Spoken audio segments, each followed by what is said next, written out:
Assalamualaikum warahmatullahi wabarakatuh. Saya Ria Sargananda dari kelas 3D4 Administrasi Bisnis. Baiklah, di sini saya akan memenuhi beberapa pertanyaan sebagai materi UAS mata kuliah Psikologi Industri. Yang pertama adalah jelaskan apa penyebab terjadinya konflik. Jadi salah satu penyebab terjadinya konflik yaitu ketergantungan dan kebersamaan dalam menggunakan sumber daya. Selanjutnya, kenapa kemudian konflik terjadi, yaitu karena adanya tujuan yang berbeda dalam kelompok. Tujuan yang berbeda muncul karena adanya perbedaan kepentingan individu di dalamnya, yang paling lazim karena adanya tumpang tindih, tupoksi berserta wewenang. Selanjutnya, jelaskan dampak positif ketika terjadi konflik.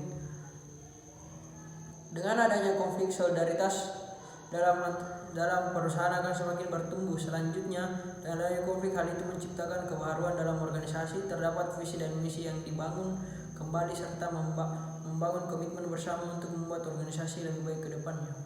Selanjutnya yaitu jelaskan dampak negatif apabila konflik tidak dapat diatasi.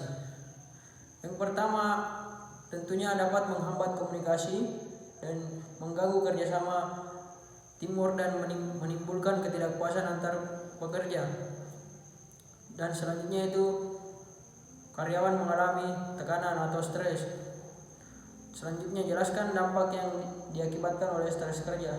Dampaknya adalah dampak yang ditimbulkan dari stres kerja adalah dapat menimbulkan reaksi negatif, menyerang dan menghancurkan seseorang, dan bahkan secara tidak langsung dapat mengakibatkan destruksi atau bunuh diri karena timbulnya rasa putus asa. Selanjutnya, jelaskan bagaimana menumbuhkan disiplin pada karyawan, menciptakan lingkungan kerja yang kondusif dan harmonis antar karyawan. Dengan lingkungan kerja tersebut, maka akan mendorong karyawan untuk berekspresi dan memberikan ide baru serta membuat karyawan lebih fokus.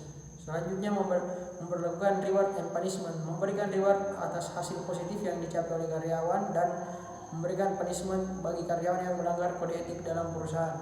Selanjutnya, jelaskan pada konteks apa karyawan dikatakan mempunyai kinerja yang baik. Karyawan dikatakan memiliki kinerja yang baik apabila hasil kerja yang diperoleh lebih tinggi daripada standar kerja yang telah ditetapkan. Yang terakhir yaitu jelaskan apa yang dimaksud dengan kepuasan kerja. Kepuasan kerja adalah sebuah respon dari perasaan individu yang mengukur sejauh mana seseorang menyukai pekerjaannya. Kepuasan kerja terkait dengan refleksi atau penilaian individu terhadap pekerjaannya. Dan selanjutnya itu jelaskan dampak yang dihasilkan oleh kepuasan kerja.